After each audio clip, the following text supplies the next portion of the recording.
Are you feeling totally buried under a mountain of debt? I get it. It's a stressful, really isolating place to be. But you're not alone, and there are actual legal paths forward.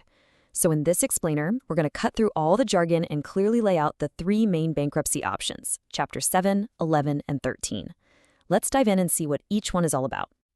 You know, when the bills just keep piling up and the phone calls won't stop, that financial pressure can feel absolutely relentless. It's way more than just numbers on a page, right? It's like this constant weight on your shoulders. So think of this explainer as your clear, no-nonsense guide to the legal solutions that can help you find a way out. Okay, let's get one thing straight right from the get-go. Filing for bankruptcy isn't some kind of personal failure. It's a powerful legal tool, and it's designed to give people and businesses a fresh start when they really, really need it. But, and this is a big but, it is a serious step with long-term consequences, which is exactly why it should always be considered a last resort. So if bankruptcy is the last resort, what comes before it? Well, let's dive into the alternatives you should always look into before you even think about taking that big step. You'd actually be surprised. Your creditors might be more willing to negotiate than you think. I mean, they'd rather get something than nothing, right? You can look into options like loan forbearance to maybe pause your payments, or a modification to change the terms. And a nonprofit financial counselor, they can be an amazing ally in this whole process, helping you find solutions that won't damage your credit nearly as much as bankruptcy. Now, if those alternatives don't work out and you decide you need to move forward, there are a few required steps. First things first, get a qualified attorney. Seriously, this is not a do-it-yourself project. You'll also have to complete some required credit counseling just to make sure you've considered all your options. And finally, you have to get organized and compile a super detailed list of every single debt you owe. Okay, so here's where things really start to click. All those different bankruptcy chapters you hear about in the news, well, they all boil down to just two fundamental ideas. And if you can grasp this simple distinction, you've basically unlocked the entire system. And here it is, that fundamental choice in a nutshell. On one side, you have liquidation. This is basically selling off your stuff to pay your debts. That's Chapter 7. On the other side, you have reorganization. This is about creating a payment plan to pay off your debts over a few years. That's what Chapters 11 and 13 are for. So the big question is, do you sell your assets for a totally clean slate, or do you keep your assets and commit to a repayment plan? All right, let's talk about Chapter 11.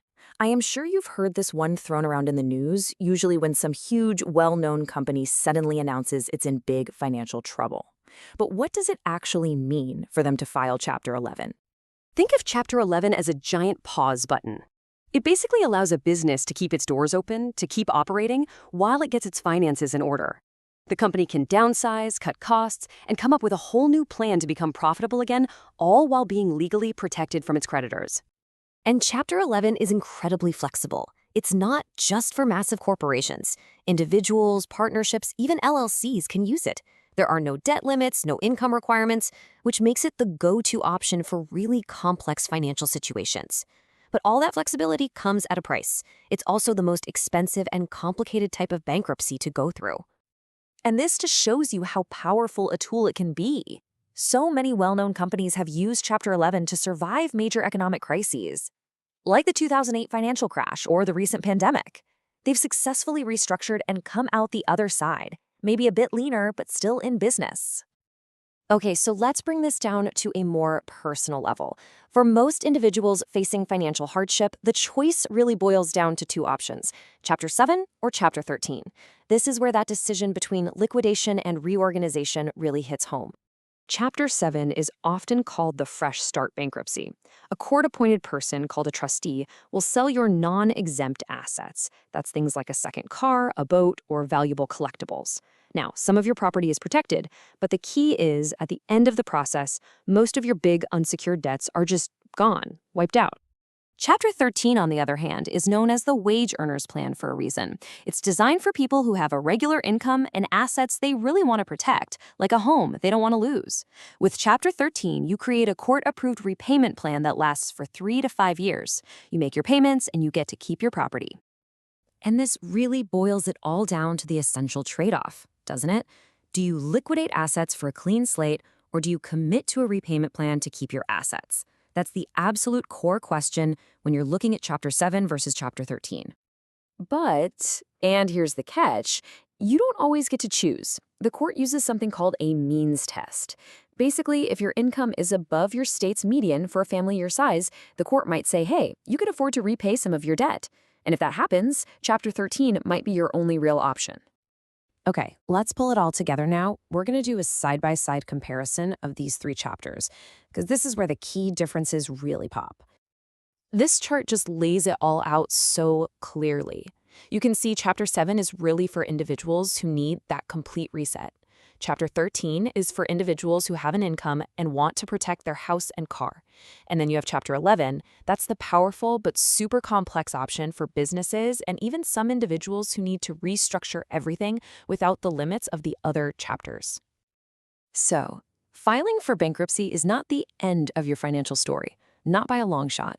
It's really the beginning of a new one. But this new chapter comes with a pretty big challenge, rebuilding your credit. And this really, really matters, because a bankruptcy filing will basically take a sledgehammer to your credit score. For years, it can make it tough to get a car loan, a mortgage, or even just a simple credit card. So, how long are we talking? Well, for a Chapter 7 bankruptcy, that's the liquidation one, that filing will stay on your credit report for a full decade. 10 years. Now, with a Chapter 13, because you're actually committing to repaying your debts, the impact is a little bit shorter. It stays on your credit report for 7 years from the day you file. But listen, it is not a life sentence. Rebuilding your credit is absolutely possible. The negative hit from the bankruptcy will fade over time. The key is to start taking small, responsible steps right away. Get a secured credit card, make every single payment on time, and you'll slowly start to build a new, positive credit history. So there you have it. Bankruptcy offers a legal path out from under overwhelming debt, a real chance for a fresh start. We've laid out the basics of your options, but the most important takeaway is this. This is a complex, life-altering decision. The only way to know the right path for your unique situation is to talk to a qualified professional. Take that first step. Get the expert advice you need to regain control of your financial future.